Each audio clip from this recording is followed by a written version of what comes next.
Preciso ouvir o teu querer, tua palavra, tua voz. Quero andar em teus caminhos, tua verdade é minha luz.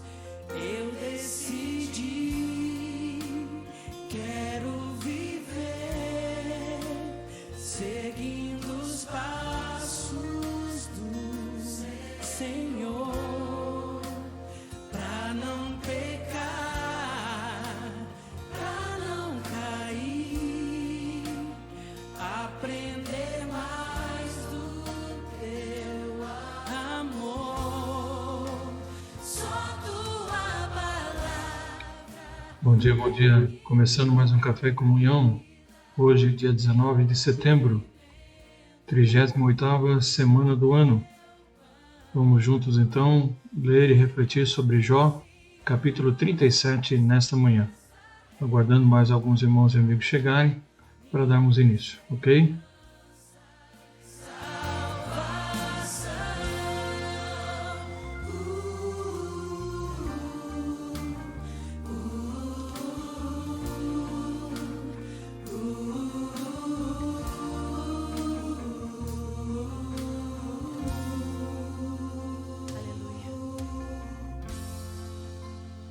Eu decidi, quero viver seguindo os passos do Senhor, pra não pecar, pra não cair, aprender mais do teu amor. Só tua palavra é que me dá vida, meu alimento, meu pão.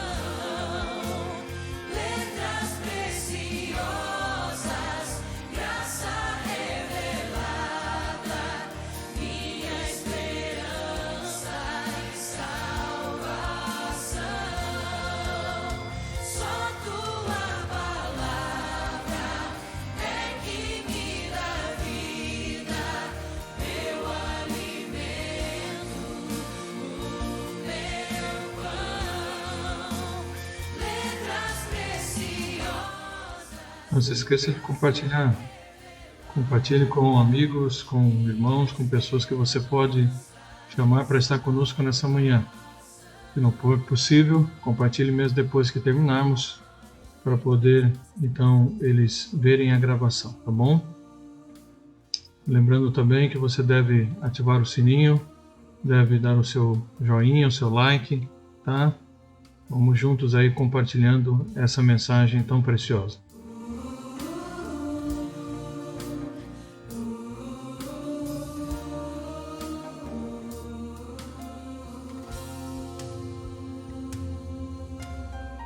Santifica-nos na verdade, Pai, porque a tua palavra é a verdade. E que possamos declarar essa noite como salmista: guardei a tua palavra no meu coração para não pecar contra ti. Ó Deus, imprime em nossa mente, em nossos corações a tua palavra, a tua vontade, para que a tua igreja, Senhor, se prepare Muito bem, vamos lá então? para o grande reino. Vamos à nossa leitura e reflexão. Esse é o desejo da tua igreja. Como nós fazemos então todas as manhãs, vamos lembrar aqui que Eliú ele discorre sobre as obras de Deus, como elas são maravilhosas, né? E como nós não as compreendemos por causa da sua grandeza e da sua majestade. Eliú ele continua e afirma, né, que Deus falará no tempo certo. No tempo certo ele se fará ouvir e a sua mensagem será compreensível, ok? E de fato, nosso Deus ele é bom e se importa em que o compreendamos e sejamos capazes, então, de ouvir a sua voz. Nós não podemos desistir e achar que o Senhor não se importa em falar conosco, né? Muitas vezes ouvimos pessoas dizendo que estão há anos esperando uma resposta de Deus e não ouvem nada, não recebem nenhuma direção da parte do Senhor. Contudo, o que todos precisamos entender é que muitas vezes esse tom melancólico e pessimista justamente é também uma atitude equivocada dentro daquilo que Deus tem a responder no tempo dele. Nós temos que ter paciência para responder, e mesmo que isso para nós pareça que é algo muito distante ou demorado. A nossa atitude diante da vontade do Senhor deve ser sempre alegre, satisfeita e submissa, e não triste, melancólica, pessimista, tá bom? Com certeza, eu sei que é muito mais fácil falar sobre isso do que viver isso. Mas ao longo da vida a gente vai passando por situações que nós não gostaríamos de viver, né? E sabemos que dentro de cada uma dessas situações Deus tem um tempo certo para nos responder. E às vezes as respostas também que nós recebemos não eram aquelas que nós esperaríamos receber. Mas de maneira geral, a experiência de enxergar a aprovação como um aperfeiçoamento é algo muito importante e interessante para o nosso dia a dia e para o nosso crescimento, né? É importante nós percebermos que quando Deus nos prova, Ele quer nos levar para o próximo nível, né? Para um nível mais alto, um nível melhor. E é interessante a gente pensar nisso, né? A gente faz o comparativo aí com a questão das fases da garotada que gosta de videogame, né? Que ele precisa então passar por outras fases e cada fase se torna mais difícil, mas também cada fase que ele vence é algo que traz muita satisfação e motivação para ele continuar então prosseguindo, né, e conquistando outras fases, tá bom? Então na vida nossa também é assim que Deus age, ok? Muito bem, vamos à leitura então do texto que nós temos. No capítulo 37, Eliú então continua com seu discurso, tá? Então ele diz aí o seguinte no versículo 1: Quando penso nisso, em todas as coisas que ele falou anteriormente sobre a grandeza de Deus, sobre o cuidado de Deus na vida das pessoas e sobre como também, né, ele age de uma maneira muito contundente com aqueles que o desprezam. Então ele começa a dizer no capítulo 37, quando penso nisso, meu coração bate mais depressa e estremece dentro de mim. Ouça com atenção o estrondo da voz de Deus, que da boca dele troveja. Ele falou sobre a questão, né, da voz de Deus como sendo um trovão, né, sobre a tempestade como sendo o relâmpago. Então, ele diz que ele ouve com atenção. E o verbo aqui ouvir indica que ele ouça, né, com atenção. E esse verbo, então, indica que Eliú faz um apelo a Jó e a seus amigos, não apenas a Jó, mas a Jó e aos seus amigos que estão ali. Está apelando, ouçam com atenção todos vocês, tá? E talvez até algum outro ouvinte que estivesse passando por ali, né, desavisado, que estivesse passando por ali, pudesse ouvir também o que ele estivesse dizendo, tá? Mas propriamente era para Jó e os seus amigos e não apenas Jó ouvindo o que ele tinha a dizer. Versículo 3: Ressoa pelo céu e seus relâmpagos brilham em todas as direções. Mais uma vez ele usa a questão do trovão e do relâmpago. Depois vem o rugido de trovões, a voz tremenda da sua majestade. Quando ele fala, não a refreia. Então ele compara, né, a voz de Deus como a voz de um trovão, ou como o barulho de um trovão.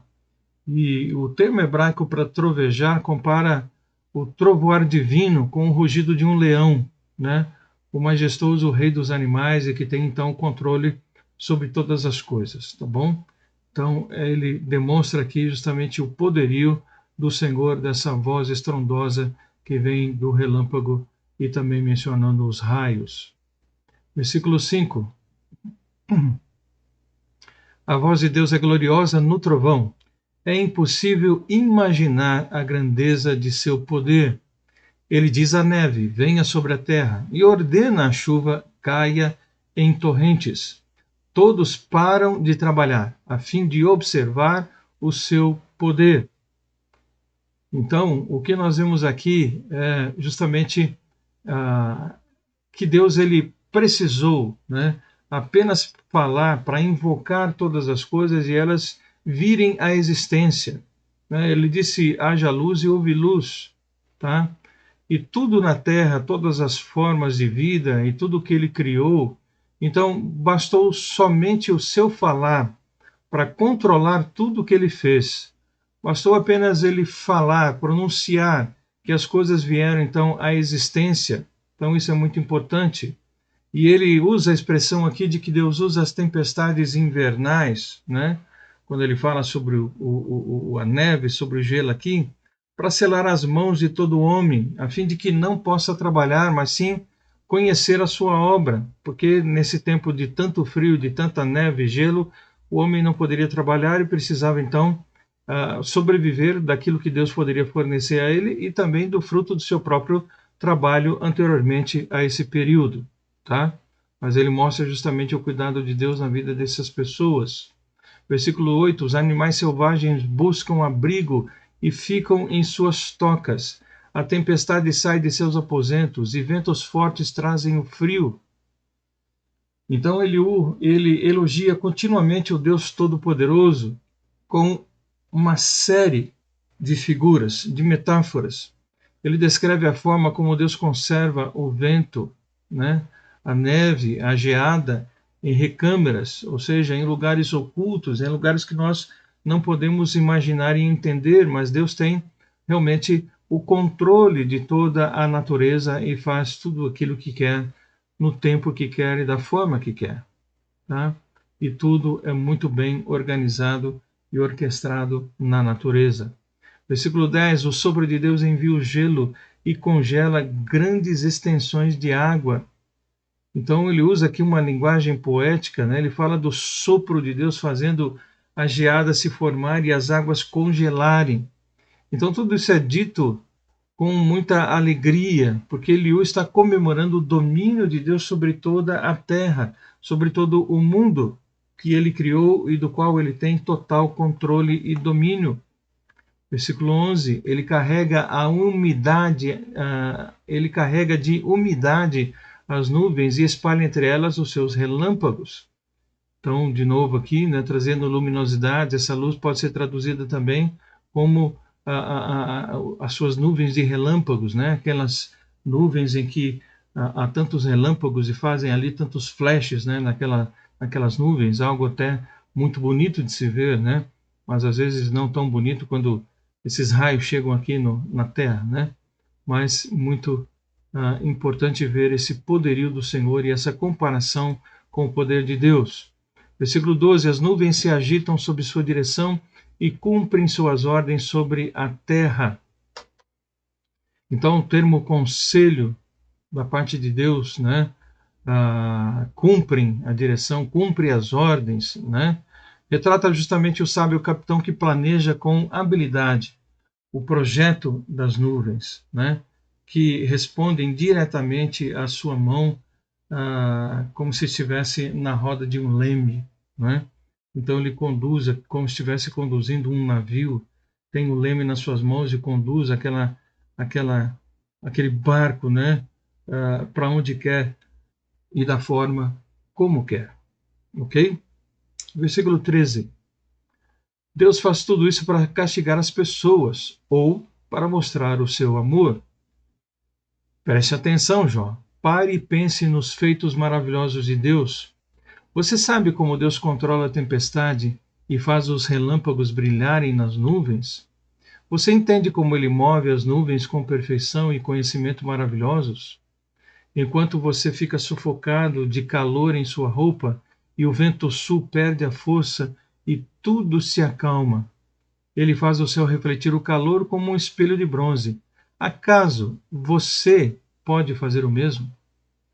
Então Deus deixa vir a tempestade, né? Por 3 motivos aqui que a gente pode perceber no texto. Para castigo pela perversidade das pessoas, para rasgar ou regar, aliás, a terra, né? E nos dar o alimento necessário, e também para suprir a necessidade do seu povo. Então, a expressão, a ideia de correção aqui apresenta uma ideia de julgamento por parte, né, do açoite ou do cetro do Senhor. A fidelidade e a lealdade de Deus à sua promessa costumam estar ligadas à palavra beneficência, né? ao cuidado de Deus para conosco. É o termo que pode ser traduzido como amor leal. Então, assim, Deus usa as tempestades que são mencionadas aqui, tanto para julgar a terra como para abençoar o seu povo com chuva. Então, tudo vai depender, né, justamente da intensidade, vai depender justamente da motivação, do porquê que tudo aquilo está acontecendo. Tá? Pode ser juízo, como também pode ser um grande benefício. Então, ele deixa isso muito claro, né? Ele fala sobre o fato de o céu refletir o calor como um espelho de bronze, né? Então, esses espelhos primitivos eram firmes e inquebráveis, né? Porque eram feitos de bronze polido, então não era com vidro como é hoje, era com bronze, então eram inquebráveis, né? Era algo então que tinha muita flexibilidade e que tinha muita durabilidade, tá? Versículo 19. Ensina-nos então o que dizer a Deus. Somos ignorantes demais para apresentar os nossos argumentos. Deus deve ser avisado de que desejo falar? É possível falar quando se está confuso? Então, retomando o seu papel de intérprete aqui, né, de intercessor, ele afirma, e com certo sarcasmo aqui, né, e ensina-nos o que diremos então a Deus, né, se dirigindo então a Jó. O que nós temos que dizer a Deus então, Jó? Nos ensine, né? Nada poderemos pôr em boa ordem, com toda certeza, né? Como em Jó, capítulo 13, ele menciona, porque tu nos mantiveste nas trevas. Ou seja, nós não conseguimos enxergar nada, nós não temos possibilidade de ter uma ideia concreta sobre o que fazer e o que falar. Então aqui ele usa de uma forma assim sarcástica então para poder provocar a Jó dentro desse contexto. É possível falar quando se está confuso, né? Dando a ideia também de que Jó, quantas vezes ele esteve tão confuso que era melhor então talvez ele ter ficado calado, né? Então são essas as suas palavras. Versículo 21, não podemos olhar para o sol, pois ele brilha intensamente no céu, quando o vento dispersa as nuvens. Da mesma forma, dourado esplendor vem do monte de Deus. Ele está vestido de tremenda majestade. Então, se as pessoas não podem ver o sol brilhante nos céus, imagine o quanto é difícil aproximar-se de Deus, né, que aparece em seu próprio esplendor de ouro, né, e tremenda majestade. Como olhar para Ele? Como observar o Senhor? Né? Lembre-se de Moisés, quando esteve na presença de Deus no Monte Sinai, e ele desceu, o seu rosto brilhava, refletia o brilho do Senhor. Né? Durante um bom tempo ainda, ele tinha esse reflexo no seu próprio rosto. Tá? Versículo 23. O Todo-Poderoso está além de nossa compreensão. Apesar de seu grande poder, a ninguém oprime em sua justiça e retidão. Por isso, em toda parte as pessoas o temem, pois os sábios lhe mostram devoção. Então, as palavras aqui de Eliú, né, são de louvor ao Deus vivo, que é ao mesmo tempo altíssimo, né, tão grande que nós não podemos alcançar, mas também é piedoso, porque a ninguém oprime, segundo o que ele diz no texto. Ele aplica um juízo que é justo, aplica a sua justiça, né, a sua honradez. E por fim, Eliú então usa o verbo temer para assinalar justamente a admiração e a veneração que todas as pessoas devem ter por seu Criador onipotente, né? Então ele diz aqui, toda parte as pessoas o temem, tá? Então todas as pessoas têm grande respeito, veneração por esse Deus, por esse Criador, né? Tão grandioso e tão poderoso, tá? Então é sobre isso que o capítulo 27 Eliú vem trazendo para nós, e falando aos seus amigos e também a Jó, e falando evidentemente a cada um de nós nos tempos e épocas posteriores a ele. Então é importante nós observarmos dentro desse texto e tirarmos como lição para nós, dentre muitas que o Espírito de Deus pode estar lhe ensinando nesse momento, que Jó foi abatido em todos os aspectos da sua vida, menos em um, o aspecto espiritual. Ele permaneceu firme. Ele perdeu seus filhos, perdeu suas propriedades, perdeu seus amigos, perdeu sua riqueza, né? Perdeu a sua saúde, mas ele não perdeu a sua vida espiritual. E recebeu como primeira recompensa a aparição do Senhor e a manifestação de sua voz e da sua sabedoria. Então isso é muito importante. Vamos ver a partir do capítulo de amanhã, 38. Então, amados, as nossas palavras são falíveis. As nossas palavras, elas se perdem no tempo, bem como muitas das nossas ações que ficam para o passado. Às vezes falamos do que nós não sabemos ou fazemos as coisas por impulso, sem ter realmente aquela direção necessária de Deus para que o que venhamos a falar ou fazer tenha a eficácia necessária, tenha e contenha os resultados necessários. Mas o Senhor conhece com exatidão cada uma das nossas intenções e das nossas motivações. Ele sabe, ele conhece. Né? Ele diz que conhece profundamente o seu e o meu coração. Ele conhece profundamente a sua e a minha mente. Então, antes de nós pronunciarmos qualquer coisa, antes de manifestarmos talvez qualquer coisa com as nossas ações, ele já conhece as nossas motivações com a disposição do nosso coração.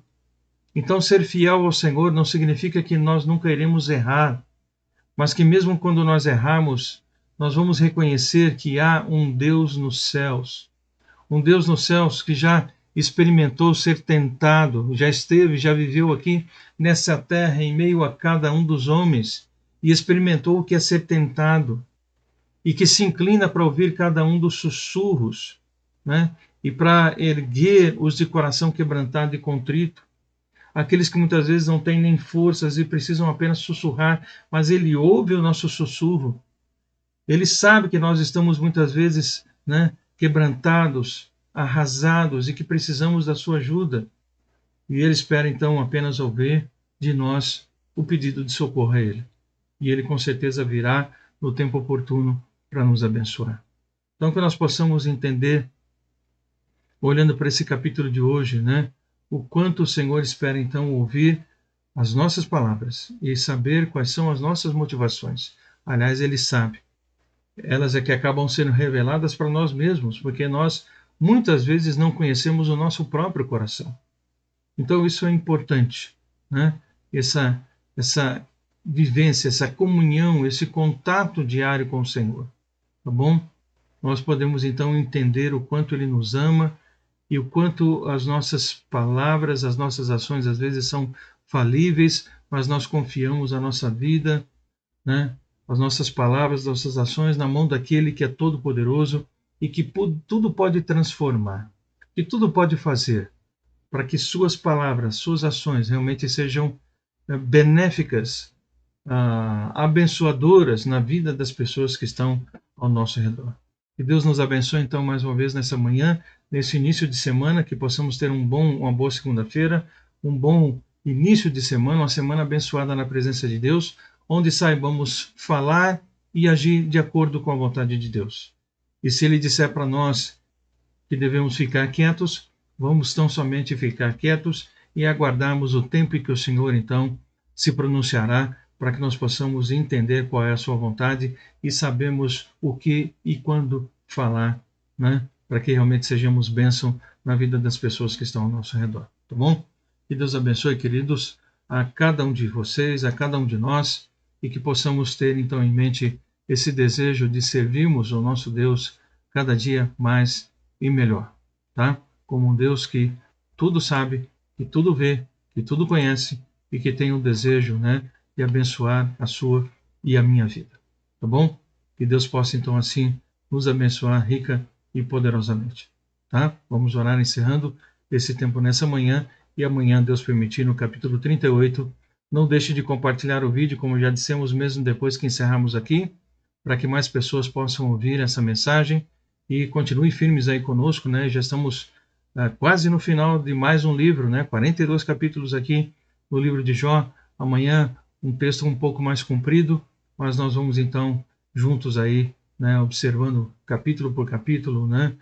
Versículo por versículo e tendo então essa leitura preciosa de todo o Velho Testamento juntos aqui e dessa forma aprendendo e honrando essas notícias, né? Honrando essa essa carta de Deus endereçada a cada um de nós, para que tenhamos o conhecimento, então, dele e da sua vontade. Tá bom? Vamos orar. Pai, obrigado por essa manhã. Obrigado pela vida de cada um dos irmãos e amigos que estão conosco e aqueles que ainda estarão ao longo desses dias que temos aí pela frente. Que o Senhor possa nos abençoar e que nós possamos, ó Deus, realmente saber que temos tempo para tudo. Tempo para falarmos, mas tempo também para ficarmos calados e aguardarmos, ó Deus, a direção do Senhor. Sabendo que em tudo o Senhor, ó Deus, é poderoso e maravilhoso para fazer além daquilo que a gente pede ou pensa. Por isso colocamos as nossas vidas nas tuas mãos, agradecidos por aquilo que o Senhor tem feito e ainda fará. Em nome de Jesus é que oramos. Amém. Que Deus possa abençoar cada um de vocês, então, que todos tenham um bom restante de dia na graça e na paz do Senhor e um bom início de semana. Forte abraço a todos vocês.